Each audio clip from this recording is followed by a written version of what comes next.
Hello, this is Dr. Nancy O'Reilly, and I would like to welcome you to Smart Amazing Conversations with Dr. Nancy, a podcast that takes a look at stories of life and leadership for smart, amazing women and men like you. The most important thing is showing up. Don't think that you have to bring anything. Bring yourself, show up, and remain steadfast and be a... If you are in a position of leadership and a position of management, bring women along with you. Supporting women is my passion and my purpose, and talking with other women and men who promote women's leadership is one of my favorite things to do. I've yet to meet a woman who did not know what she really wanted. She was just either afraid to ask the questions or she was afraid of what the answers meant. Their stories connect us and help us to understand that the possibilities are endless if we support each other and lift other women up. Trust is created by persistent identity. I show up as myself time and time and time again, and trust is built. It's one conversation at a time. Hello, I'm Dr. Nancy O'Reilly, and I'm happy to welcome Adam Ramos to Smart Amazing Conversations with Dr. Nancy.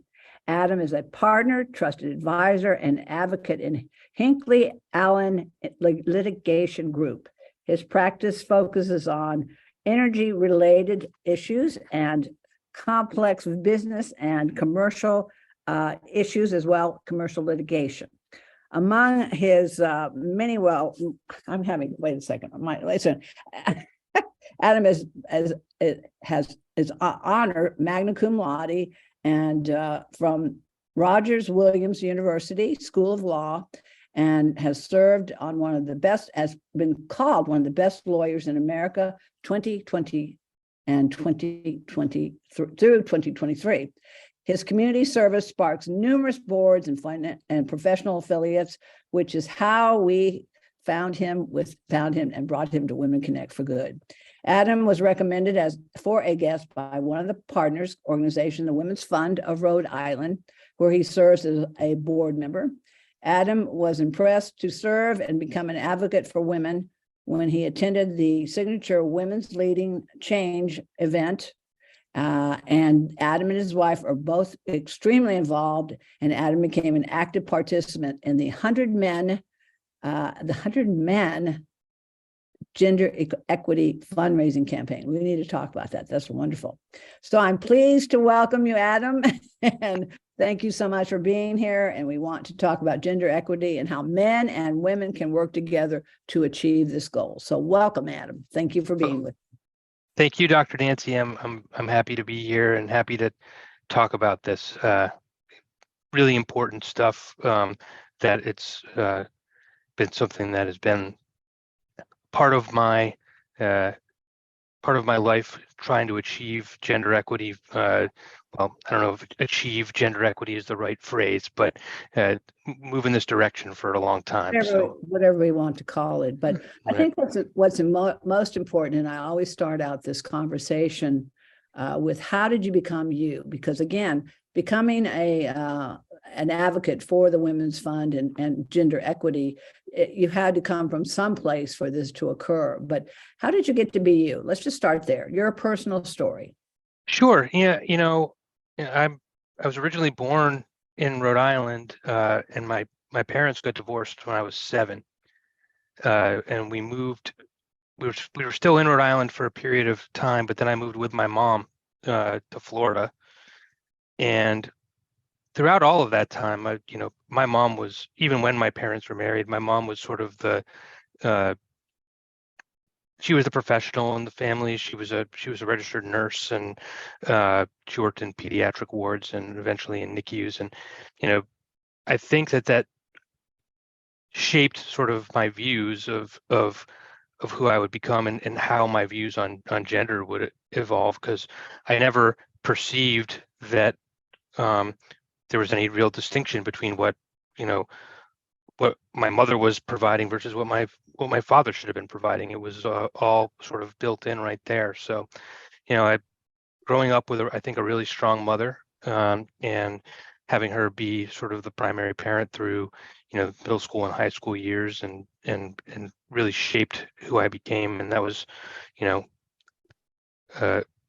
critical in my life and shaping who I became.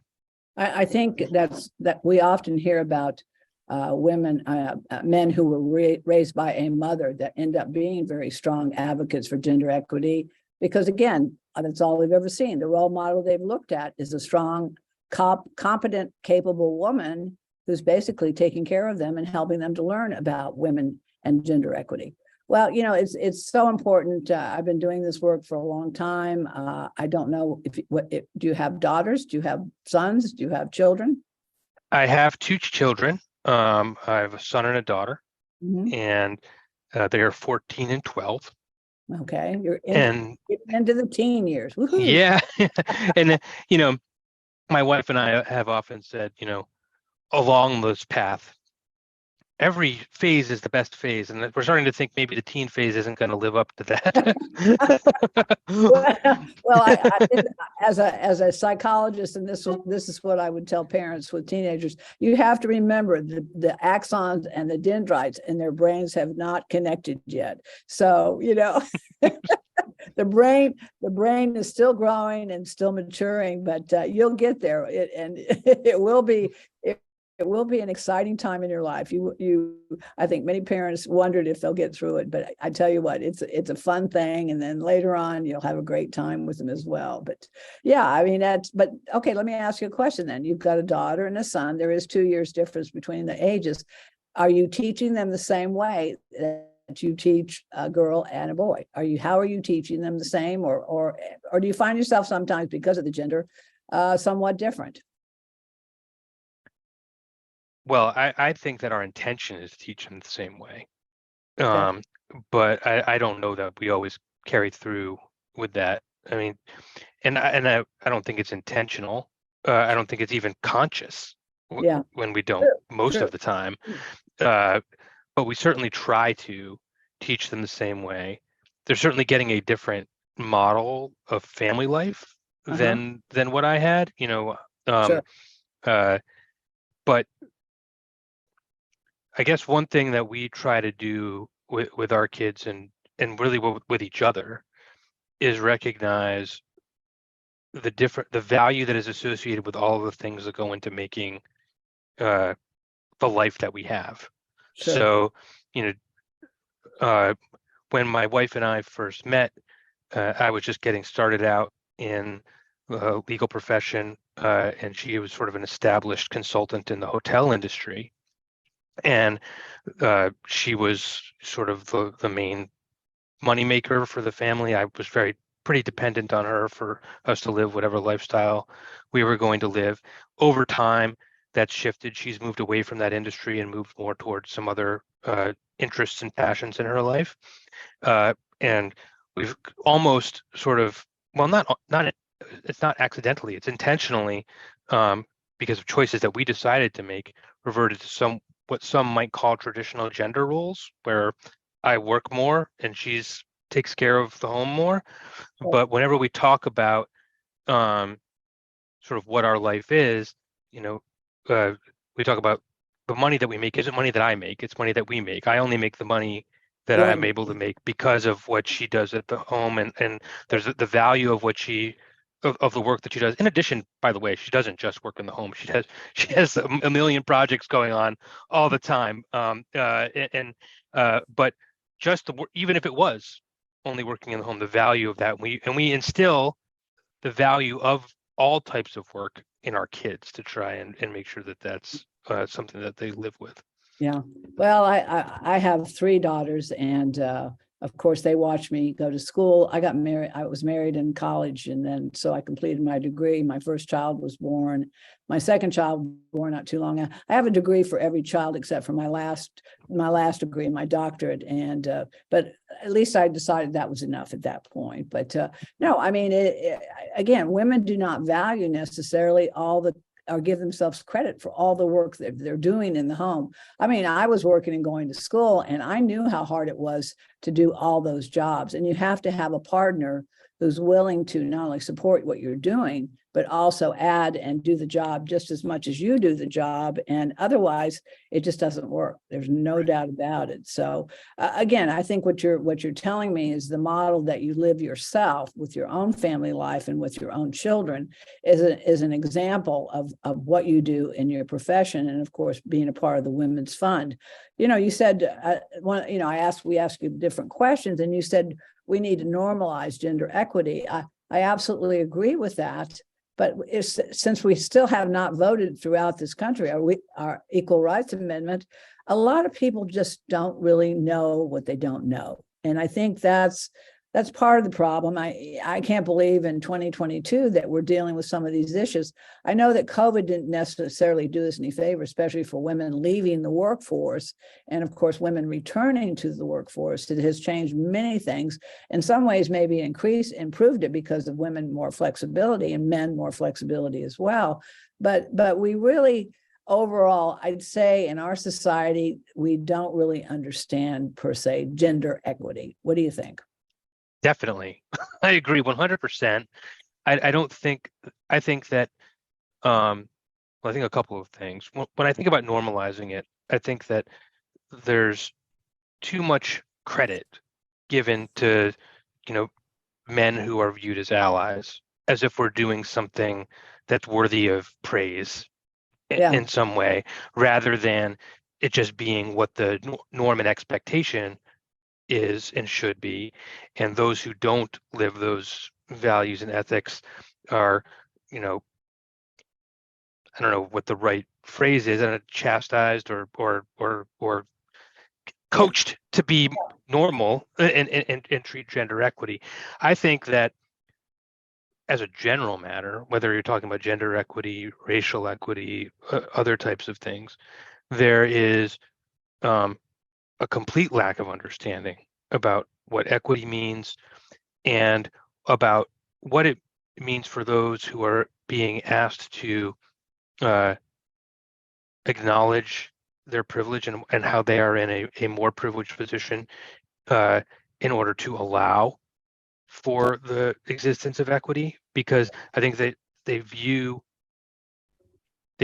life as more of a zero-sum game than it actually is, and they don't understand that you don't lose if others are better off. You actually can win. Right. The pie is big enough and the pieces are big enough. And I think that's something especially white women have to understand, is that competition is healthy. And there are many pieces to the pie, and networking and collaboration. That's what Women Connect for Good. This is what we do. We're about collaboration. We're about connection. We're about building a community of like-minded men and women who work together for a common cause, which is to make this world a better place, but also gender equity. Let's face it, Adam, if we were all on the same page today, we would have no poverty. We'd have great education. We'd have great health care. We would be a global society working with many countries that have resources that we don't have and that we have that we could share. I mean, I know maybe I'm a little idealistic, but, by God, it just, some days I wake up and I just feel like I'm beating on my drum and nobody's listening to me. Absolutely nobody's listening to me. But, this Women's Fund is really another example, and we help support this Women's Fund. But this is a fund that helps women that need a hand up, not a handout, a hand up. And I get so tired of people saying, those people or that. But, we all succeed. When one person succeeds, we all succeed. That's the way I look at this. So for you, we have to be partners. We have to be collaborators. Yeah. So this Women's Fund, tell us about that, because it really is. It's a wonderful program, and it's so very important. And we need a Women's Fund everywhere in the world.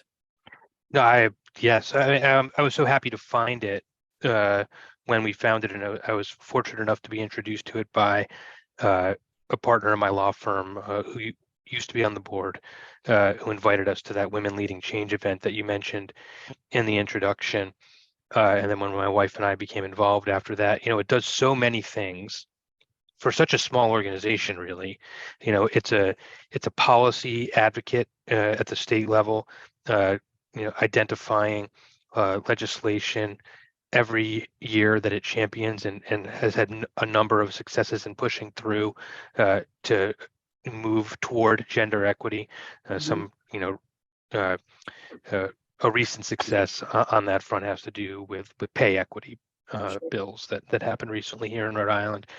They also do training programs. It's the Women's Policy Institute basically invites applicants and has cohorts of women to come through to get training in how to be a leader in the state. We also are a grant making organization where we give away several grants every year, thousands of dollars, to other organizations that are pursuing women's equity, or at least women's equity adjacent projects and programming that are aligned with the mission of the Women's Fund.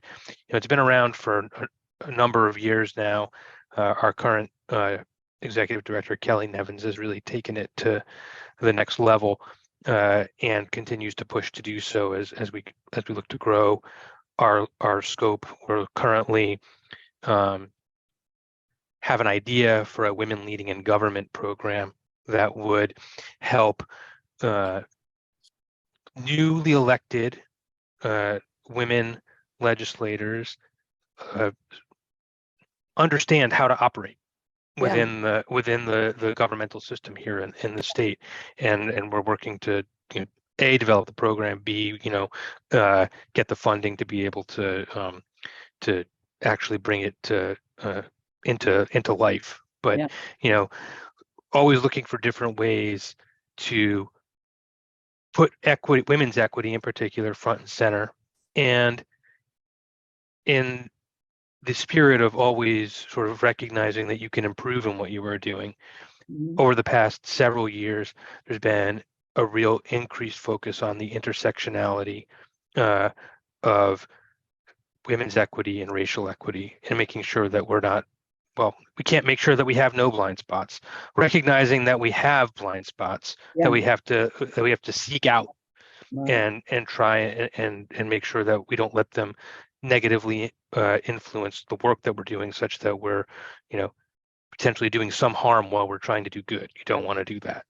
No, absolutely. Well, we can't become what we can't see, what we don't know about, and what we don't read about. I mean, this is the key.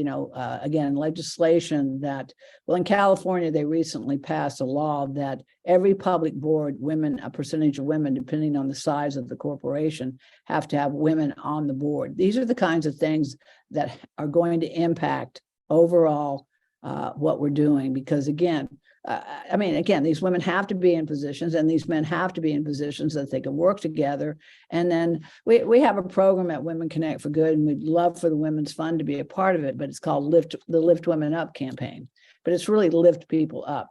If every person in a corporation, men and women, lifted another individual as they rose in the company itself and helped to promote them and put them in places of leadership, again, that corporation is only going to succeed. So we've seen it happen over and over again, and we know when there are women in top leadership positions from the 501, from the Fortune 500 companies or any companies, we see that there is always the revenue increases.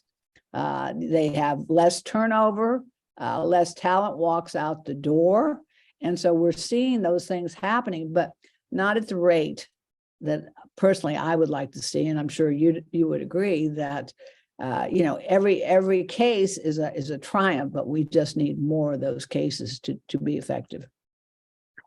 No, I think that's absolutely true. And I think that the California law that you just highlighted is, it's interesting to talk about, because I think that's the type of thing that works in a place like California, where there's openness to the idea that legislated diversity is acceptable and important.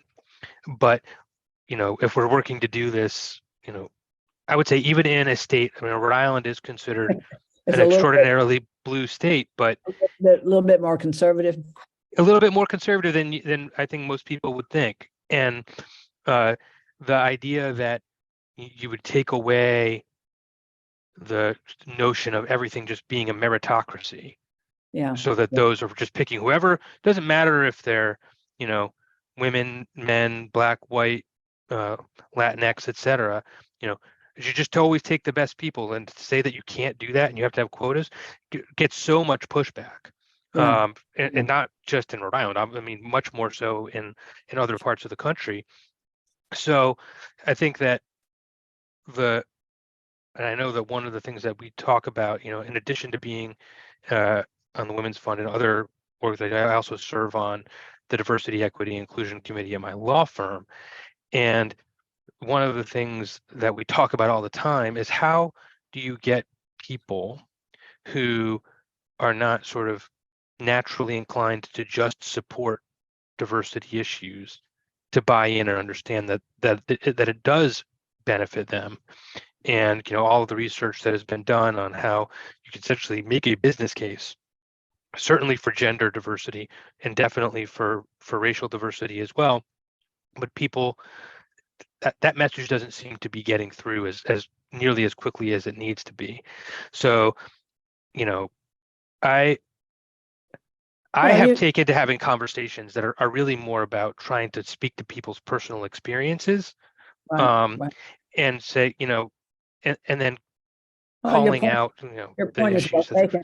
It's, we always have to hire and pursue the people that have the ability, have the credibility, the validity to take the job itself. But at the same time, you're on the D&I part of this, and that there's always that that yin and yang, that balance that goes on. And so but I really like the first question. I mean, the first statement is, by normalizing what's going on and not starting, don't look at the color. Is that a Latino? Is that a Black woman? Or is that an Indian? I mean, as you know, first of all, we have to have awareness. That's key. Yes. We have to first know that we have a problem so that we can take care of the problem. And then we have to look for solutions to find, ways to solve that problem.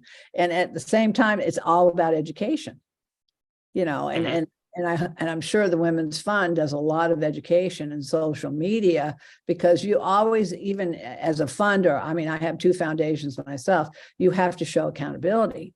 You have to show and prove how your organization is truly benefiting Rhode Island, whether it's a blue state or a conservative state or whatever. You've still got to show that the dollars that are being used are effective and being used effectively in your different areas or different venues. This 100 men. Let's talk about that 100 men for gender equity, since we're talking about men. The terminology, what would you prefer as far as men and women working together? What would your term be? Go ahead. I don't know. I guess, I don't have a good term for it. I guess what I wish is that you can call me an ally. I would never tell anybody not to call me an ally.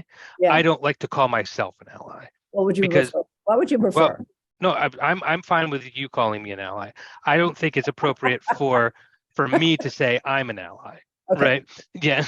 Well, how about sponsor or mentor or coach or if you were introducing yourself to me and you're on the board of directors of the Women's Fund, and I say, well, Adam, why did you join this board, and why are you so why are you, what's that about?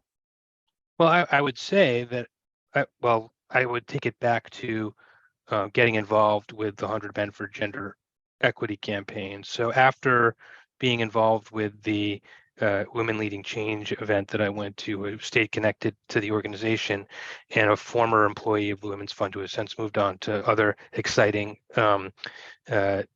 nonprofit charitable work, got this 100 Men for Gender Equity campaign started and reached out to me to be one of the organizers of it.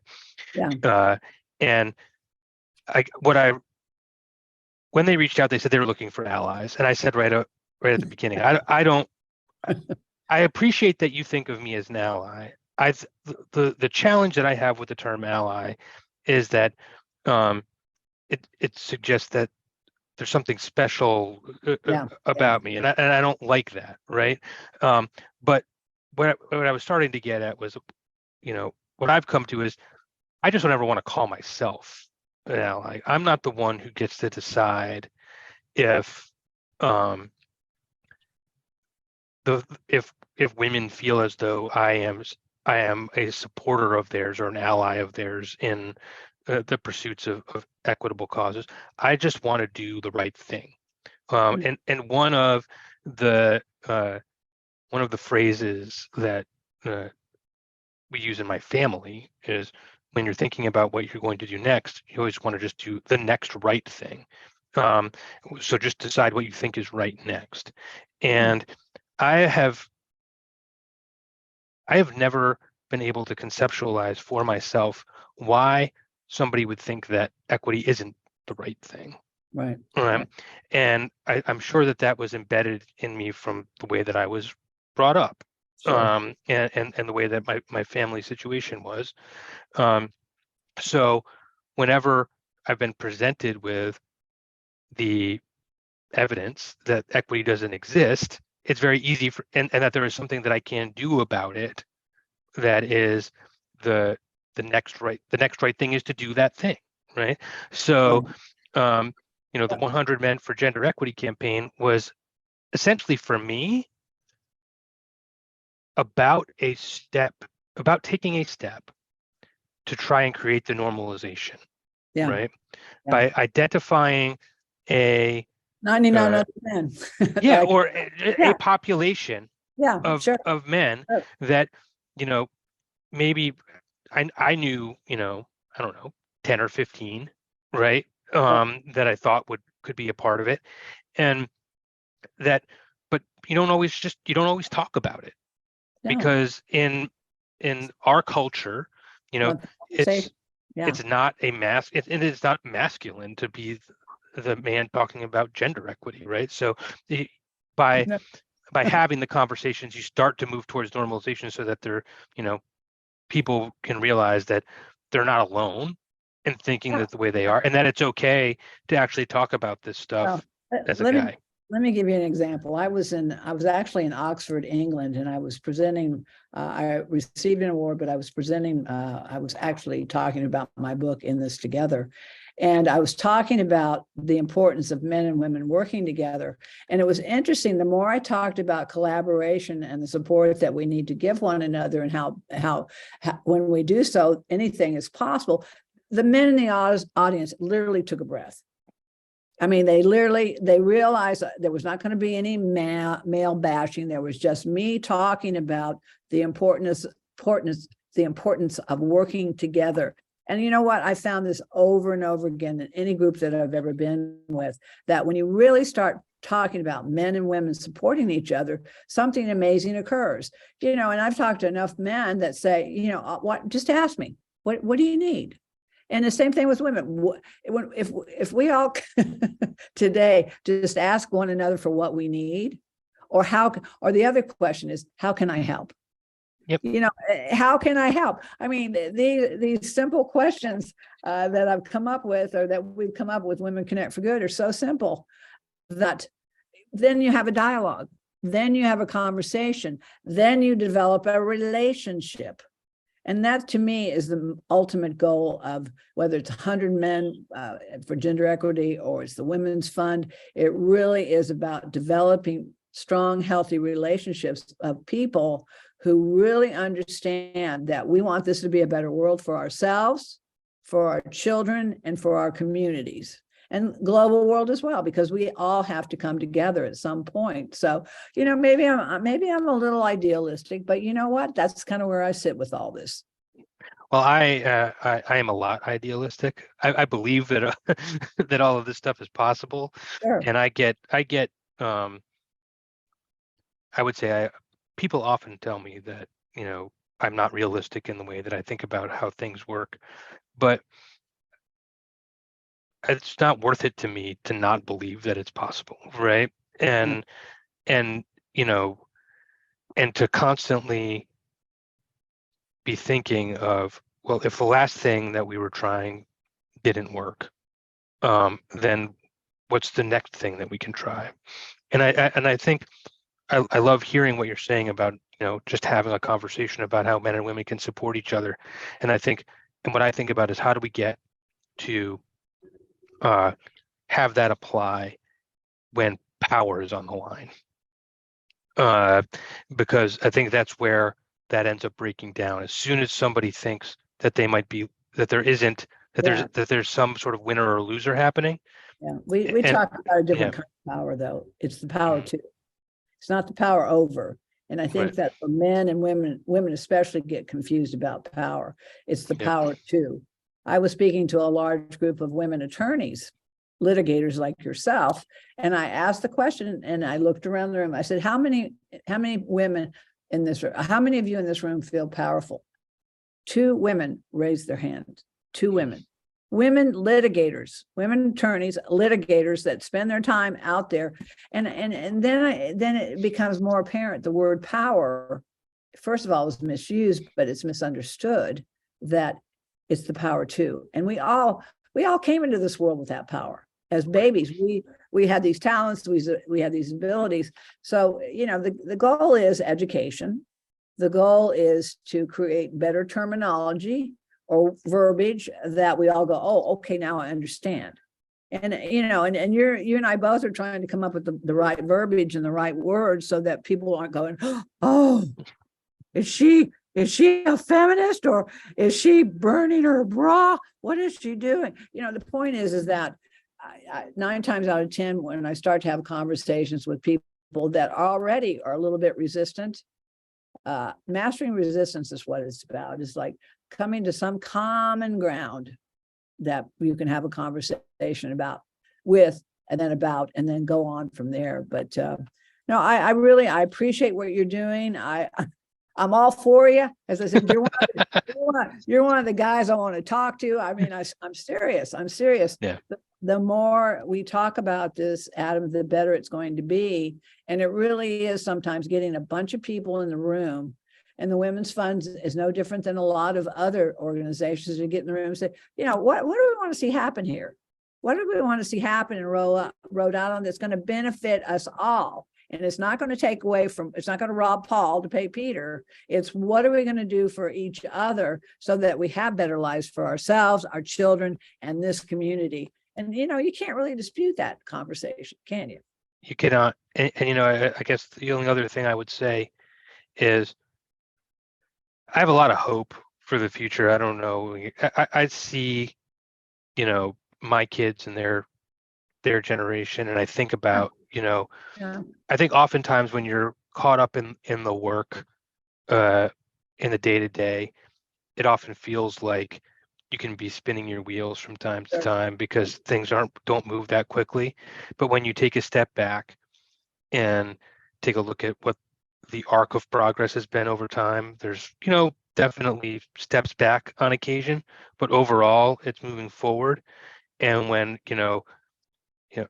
not just my own children, but the other kids that I see in their generation, I see them growing up and understanding the world very differently from the way that I understood it when I was their age, and definitely from the way generations older than I did understood it.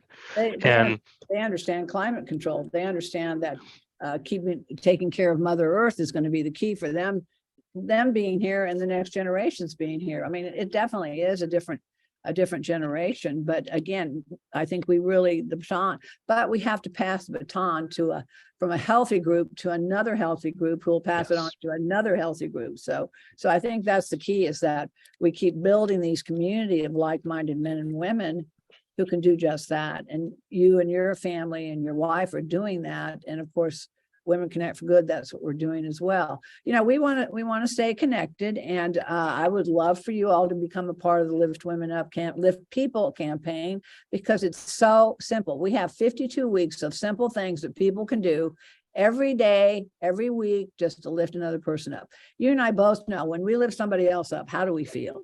Don't we feel better? We feel better. we feel better. But Yep. I really thank you for talking to me today. You've given me hope. No.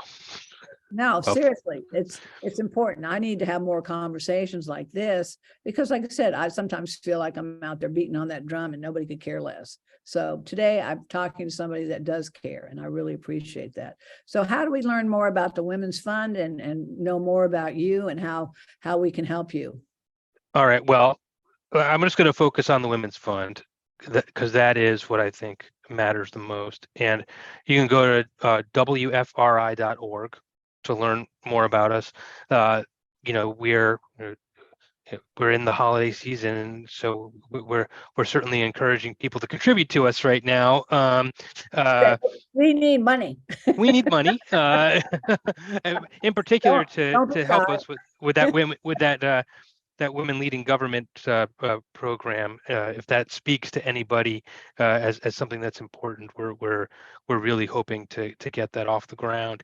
And you also can go there. We have an equity dashboard that's got essentially, we've done a ton of research and put together a lot of statistics on what the state of women's equity is in Rhode Island right now, and where the gaps are, and how we can overcome them.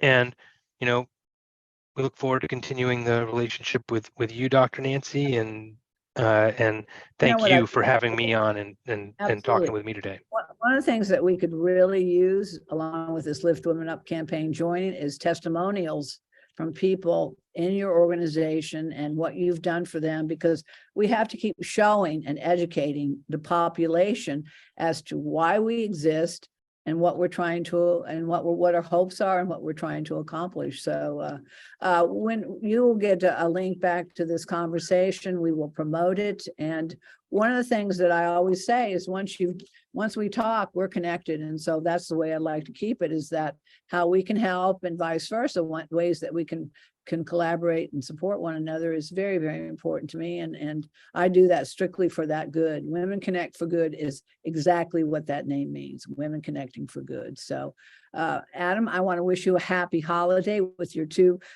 amazing teenagers, and I wish you all the best. One of the things I've always said with parents with teenagers, I said, don't take it personal. Yeah, that's what we're learning.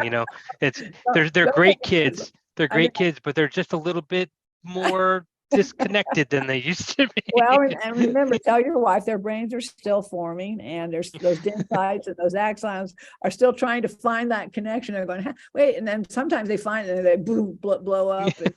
And, what was that? Did you see what happened there? So anyway, well, I wish you the very best, and I want to wish you the happiest holiday ever. And I'm looking forward to another happier 2023. I know we're getting better and better. We have to keep connecting and collaborating with each other and supporting one another. So, well, thank you. Happy holidays to you as well. And it's been fantastic. Thanks so much. Have a good one. Thank you so much. Yeah. Bye-bye. Bye. If you enjoy these smart, amazing conversations, please subscribe, rate, and review them on Apple Podcasts, Spotify, Amazon, or wherever you listen to your favorite podcasts. And read and enjoy more amazing stories in my books, In This Together, How Successful Women Support Each Other in Work and Life, and Leading Women, 20 Influential Women Share Their Secrets to Leadership, Business, and Life. Thank you for listening.